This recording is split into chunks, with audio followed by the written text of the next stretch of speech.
Ahead of the 2027 general election, which of course is some years away, political parties and political actors are already strategizing to form a coalition, possibly to unseat incumbent President Bola Ahmed Tinubu. The arrowhead of that coalition is former Vice President Alhaji Atiku Abubakar, and he has some aides and abettors in Malam Nasser El-Rufai, former governor of Kaduna State, as well as former governor of Rivers State, Rotimi Amici, and several others. The likes of the 2023 Labour Party presidential candidate, Peter Obi, have not really shown any commitment to this coalition.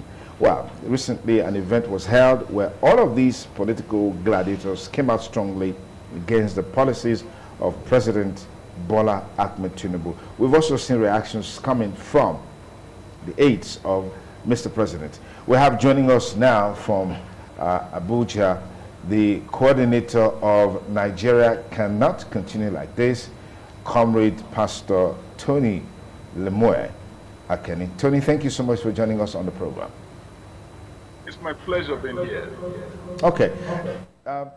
This looks like a recurring decimal with politicians. We always think of the developments that will come after an electoral process, but the average politician thinks of the next election. You want to start off the conversation with that? Yes. It is, like you observed, the natural thing to do when the activities of politics is governed by constitutional timetable. Then, of course, for the politicians, that will be the parameter to mark their activities. It is absolutely a natural instinct on the field where they make their living. And for us of the civil society and the civil rights consciousness, we think beyond that. We think that politics or public administration should be a service-oriented endeavor. That is where we are different. Now, there's this talk about a coalition to challenge President Tinubu in 2027. And there are a whole lot of misgivings about some of the policies and programs. How genuine is the intention of some of the major actors in this coalition, former vice president, former governors, and what have you? I can speak for all under the canopy of Save Democracy Mega Alliance, which embraces every well-meaning Nigerian within the political space, from outside the political space, the religious blocs, the two main religious bodies, Christendom and Islam. And we're also looking at the organized labor. Nobody should be left out. Anybody that bears the stamp Nigerian should be involved. It should not be the exclusive concern of the politicians. And to answer to your remark, how serious this concern is, I can tell you with absolute certainty that there is nothing more urgent than the question of our leadership selection and the march towards 2027. Taking out the present bill that causes self-administration is a must. And as a matter of fact, where others refer to Mr. Bola Ahmed Tinubu as the president of Nigeria, we of Save Democracy Mega Alliance refer to him as future ex-president of Nigeria, because 2027, he has to leave. We know that, generally speaking, when you say 2027 we had to leave, there are constitutional means for that to take place. Talking about an electoral process, perhaps we also have the primaries before that, and then all of that. We've seen that even on the part of the incumbent, there have been some misgivings about these coalitions. They've been described as charlatans, people who perhaps haven't had the opportunity to have access to the national tier, wanting to have a go at the national tier. This is the motivation for these coalition. Otherwise, what are the misgivings against the present government that is midwifing, triggering this coalition that we're seeing? Okay. When you use the word misgivings, you are just being nice and polite. What we have is not misgiving. What we have is absolute disgust. What we have is absolute rejection of the administration, the policy that it has put in place. What do I mean by this? It took Nigeria about 40 years for our currency to plunge from 1 naira to $1 in 1984 to $450 in about 2015. About 40 years, that was what it took. But with the coming of the Bola Ahmed regime or junta, what happened? In less than 1 year, our currency, the naira, plunged from 150 naira to the dollar to 1,700 naira to the dollar. That is about 300%. Would you call that a misgiving? That's not a misgiving. That is a tragedy of misgovernance, tragedy of miscalculation. In the year 2000, for instance, 2000, 24 years ago, Vietnam had a GDP of $31 billion. In the year 2024, the same Vietnam has a GDP of about $506 billion. That is, before now, that is a third world Asian country.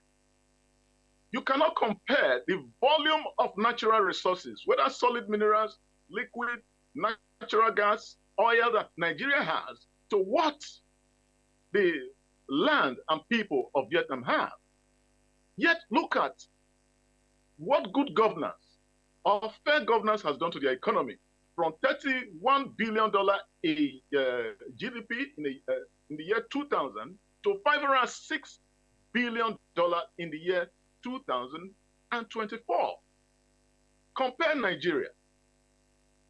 From just 2015, our GDP was $500 billion. But today, what do we have? We have our GDP has plunged down to 250, a little less than $250 billion. Is that progress? No, that is not progress. That is calamity. So what we have against this regime is not mere misgiving. You are just being polite, like I said earlier. It is a calamitous and disastrous administration that has two left hands holding the steering of our national economy and governance. So, following the constitutional timetable that puts the arrow on 2027 as the next time for a general election, this future ex-president, Tinubu and his regime, have to leave. All right, so my next question to you would be that as long as the 2027 election is concerned, pundits are of the opinion that the incumbent president, President Bola Ahmed Tinubu, is perceived as electorally vulnerable, considering his emergence into power, especially looking at it from the slimmest margin, and of course, not being able to broaden his base and appeal across the length and breadth of the country. So what's your take on that? You couldn't have used better language, better words to describe his emergence and to describe his submergence under his very weak and unprogressive administration. Yes, even with all the violence that he brought upon the elections in 2023, the margin of the victory that himself and his cohorts in INEC could manage to produce for him or manufacture for him was very slim. And then when people thought they should give him the benefit of doubt, all he has given back is sorrows, insecurity, blood, tears, bribery, polished bribery, bureaucratic bribery, where a sitting president has to start through his minister of different ministers have to start building houses for judges, have to start, for no cost, no war done, no laurels, no trophies won by any war by Nigerian generals with other countries, then it's $20 million gifts to the military.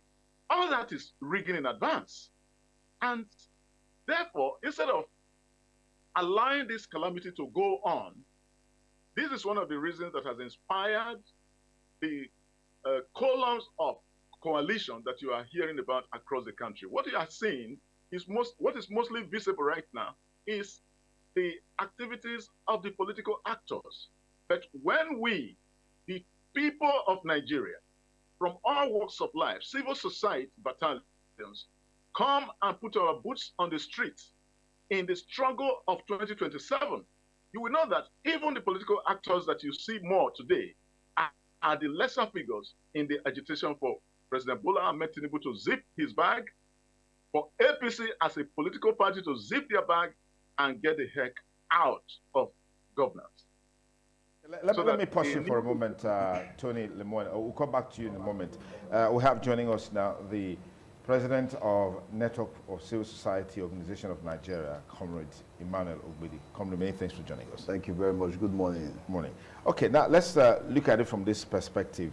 Many of the gladiators who are on the front burner in this coalition against President Bola Ahmed Tinubu's ambition of re-election in 2027, we've seen them before. We know their pedigrees. We know their antics. El-Rufai, for example, in Kaduna State, his administration is fraught with financial irregularities that is before the relevant agencies. Rotimi Amechi, the same thing in Rivers State. We know exactly what followed up his administration.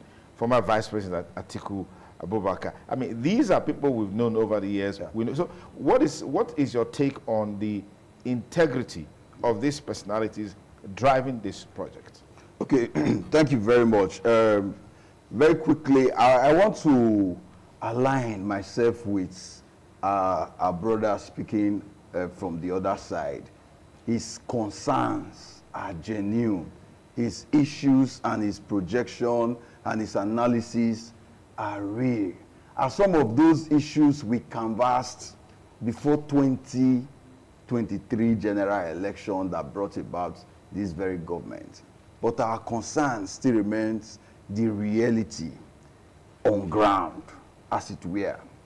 To your question, I'll go back to that. To your question, if you look at the persons and the formulation, the agitation for coalition today, as a matter of fact, we don't see a major force, strong, virile, genuine enough to mobilize Nigeria vertically and horizontally across the nation to unseat this current government, or strong enough to provide an alternative leadership. Because directly or indirectly, we have witnessed, we have seen, we have tested of some of these persons before now.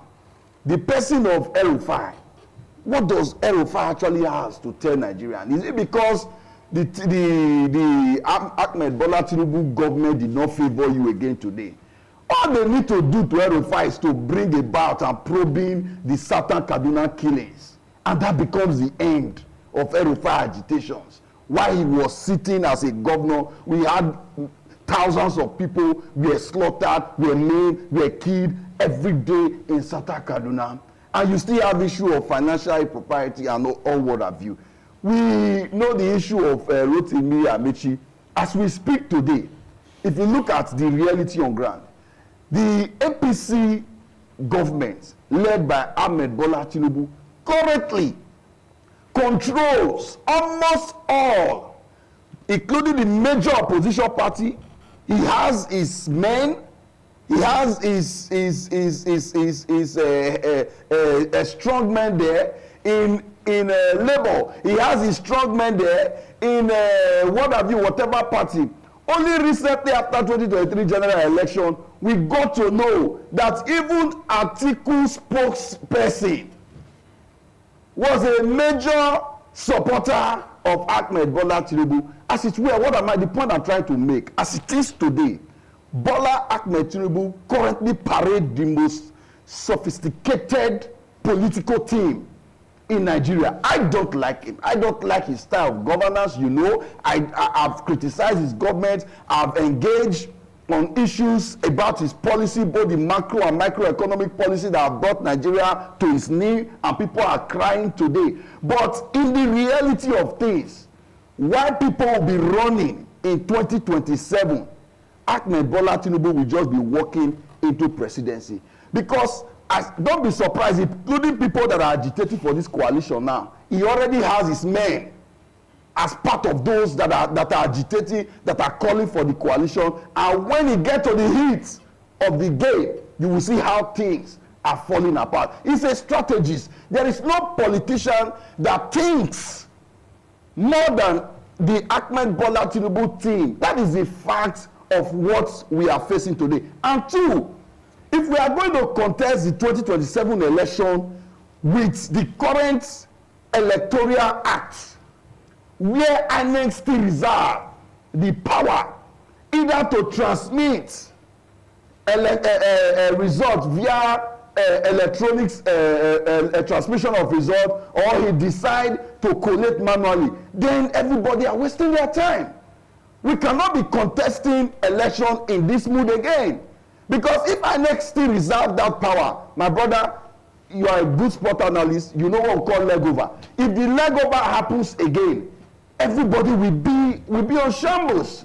Okay? And also the court case of Peter Obi, very wonderful court case, very wonderful. It was glaring, like my brother was saying online. It was obvious. People said we didn't vote for this, but we went to court. And some of us who have taken time to look at the judgment, my brother, the judgment was very sound. The judgment was very sound. The lawyers of Peter Obi could not prove adequately. It was a presidential election in the whole nation. You cannot be relying on public sentiment. You cannot be relying on social media videos and evidence to prove a court case. And the court said, from what INEC has presented, they collated the result. You said you are waiting for manual results did not come electronically. They said they collated, that they decided not to use electronic collation, but they collated manually and they presented their result. So with the current Electoral Act, as it were today, there is nobody that can stop Ahmed Bola Tinubu. As a matter of fact, in 2022, preparing for 2023, many of us stood. We said the coalition that is betting the APC has, okay, that was before Buhari. We said this coalition is unholy. That the only agenda they have is just to grab power.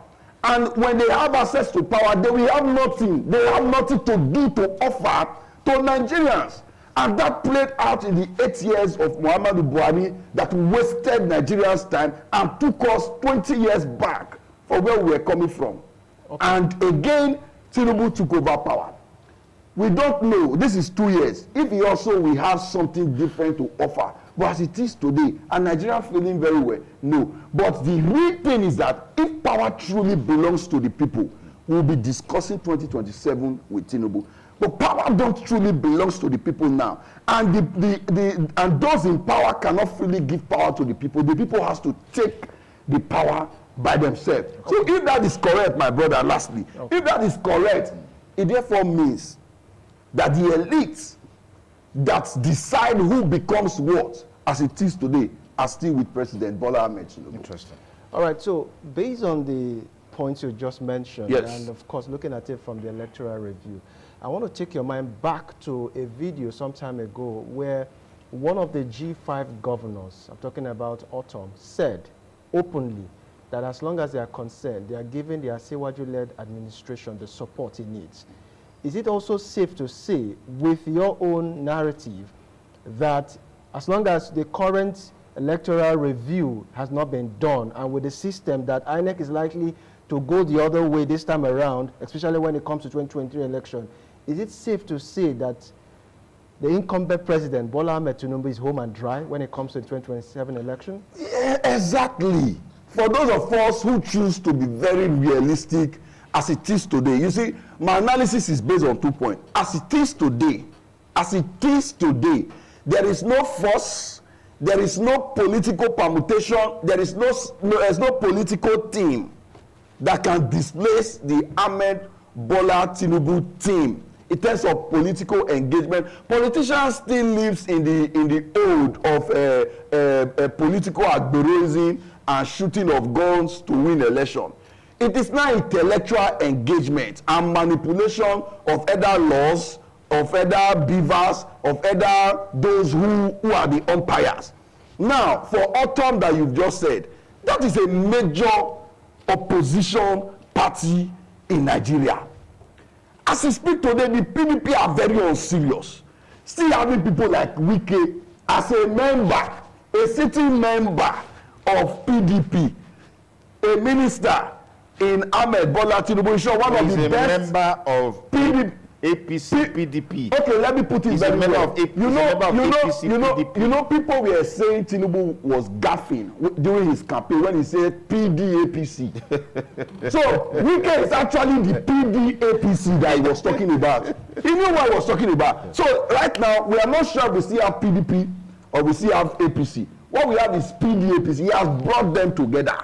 You understand? Now the only coalition we may have, yes, we might be looking at it from the Labour Party, which we are likely to see more of the coalition. But what is your take as regards the fact that one of the forces in the coalition is saying that he is not ready to collide or have a coalition with anybody who's ready to take power from the people? Yeah. Now, exactly what I'm saying now. Are you getting it? There are voices within the opposition that are already aligned and that are core interests of the current and sitting government. Okay, let me these are those inside the opposition already. Let me pause it there. Let's quickly link up with Tony Akeni Lemoy. Tony, what are your perspectives on the comments made by our guest in the studio saying that 2027, from all the indices on the ground, is a done deal for President Ahmed Tinubu? Isn't that a little bit too early? No. In fact, I want to commend the commentator who is there in the studio with you. Everything he has said so far affront reality, what is on ground today. Today, February 2025. Fortunately, he has not quite touched what the eventualities will be going forward towards 2027. If I have the authority to give him a doctorate, I will give it to him, because he has been so fantastic in examining the issues, the strength of the Bola Ahmed Tinubu coven, if you permit me the expression. But the truth is this: it is not these politicians that are going to save Nigeria. It is not Atiku. It is not Rotimi Amechi, and not the one who turned Kaduna State to a swimming pool of bloodshed, and who even threatened foreign observers that they will return to their countries in body bags. The man called El-Rufai. So if Nigerians are relying on these people as the opposition that will save this country from the clutches of the present junta, no, it will not happen. It is we Nigerians ourselves, having seen the reality that is in harmony with the analysis of the comrade there with you, that are going to be the ones to put our boots on the ground. And that is why we are proposing that, look, the only thing that can take Nigeria out of this nightmare is for all of us in the 6 corners of this country called geopolitical zones to come together shoulder to shoulder and insist without retreat that the Constitution must be amended in a manner that takes away the power of the president to appoint INEC, the power of the president to appoint officials of the judiciary, and at the state levels, the powers of the governor to appoint state independent electoral bodies, and then the judicial bodies of states. It is only when we are able to do this, and it is possible. It is a tall dream, it is a tall question, but we can reduce it to reality if we truly mean business. If you look at all the gladiators in the scene today, none of them is hungry. None of them is affected by companies that are closing up and leaving Nigeria. None of them is affected by the insecurity.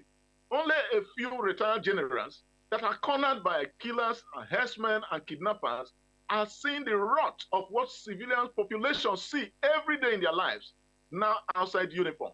So none of these people have that same sense of urgency to tackle the current plague that we have as governance today. Our appeal under the canopy of Safe Democracy Mega Alliance is we have to come together, Nigerians. This is our land, this is our chance, and it is the chance of our children. And we have to do it now, that we put millions of Nigerians around the state government houses of Nigeria, around the state houses of assembly in this country, around Aso Villa itself. Non-violence demands that the constitution must be changed to abrogate the power of the president to appoint INEC, to appoint the judiciary.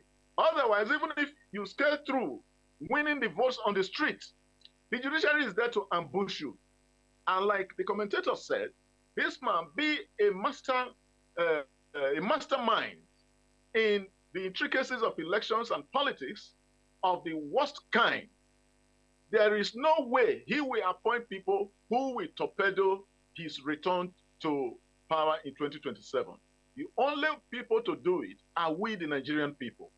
And if you ask, these are not strategies we should put on the table in the front of everybody, because like the Bible says, in vain is a net spread in the sight of birds. So we are not going to talk about how we can do it, but I know that if we have determined Nigerians, like the gentleman with you there, people with clear view of reality and practical actions, we can do it. There is nothing, no craft. Nigerians lay their hands on the determination that they don't outdo the original inventors. So in politics, in reformative politics, in constitutional amendment, we can also do it. Put our boots on the ground. All right, thank you, Comrade Tony Lemoine, who is the national coordinator of Nigeria Cannot Continue Like This. We just hear also now he's a member of Safe Democracy Nigeria Coalition. Thank you so much for your time. I hope we'll be able to do this again some other time. Thank you so much for joining us on the program. It's been my pleasure. Thank you. Okay, let's quickly conclude this conversation with you. Pre-2023 general election, there were talks about the third force. Did it actually materialize? It didn't materialize because that culminated into what Peter Obi represented. So how do you factor all of this together in this debate about 2027? Okay, you see, the third force, as it were, was actually a force from the non-political actors, the ordinary Nigerians, the people, the civil society, the labor union, the market women, the professionals. And in all of their coalition and coming together like what my brother is talking about, they also needed a political vehicle, a political party or a platform that they can endorse or they can float and present somebody, you know, with a very clear vision and character that everybody can trust. And that seems to favor the then Peter Obi movements, as it were. But like I was saying, you see, power as it were today does not truly belongs to the people. And I think that's where my brother is going, that the people has to first reserve the power, take the power. Look at what's happening now. People have been agitating about the extension of the IGP. He has appointed the IGP for the next 4 years, who will be in power while he's there. If Nigeria was also a sane country, somebody like the INEC chairman shouldn't be in office by now. After collecting over 400 billion from Nigerians, he conducted the most shameful, the most, I don't know how to describe the 2023 election. That is like a sham with the billions of Nigerians. So what I'm trying to say is this: all of these coalitions are very good. They will move towards, as a force, towards achieving this stuff. But one or two things can change prior to 2027, because this is where we are today. Yeah. One of two things can change. If Ahmed Bola Tinubu, as it were today, he currently still have a very good or seemingly good relationship with the new president of the America. If the Tinubu-led administration finds itself into BRICS, it's just an ordinary member, and he finds itself into BRICS, agitating for the dollarization of Nigeria economy and all of those policies, then the America factor of Nigeria politics will also come in, which played out in 2015 against the then Goodluck Jonathan. Then two, all of those persons that are calling for coalition, how many are ready to sacrifice? In 2015, Tinubu sacrificed for Buhari. When they came as major, Tinubu stepped down that Buhari should become the president. This coalition that we are talking about, how many forces are ready to step out? Okay. Is Atiku willing to give this coalition a free hand? Say, let somebody like Peter Obi come in. If Peter Obi comes in, he's going to be eyeing 8 years. At the North, we did not be ready to give somebody like Peter Obi. The answer is no. The only person who the North can trust right now is somebody like Goodluck Jonathan. It's Goodluck Jonathan who only have one tenure to do and not power can return to the North. Is Goodluck Jonathan ready to run into the dirty politics of Nigeria again? Okay. The answer is no. Too many questions, and that's the much we can have on this conversation. Thank you so much. Thank you very much.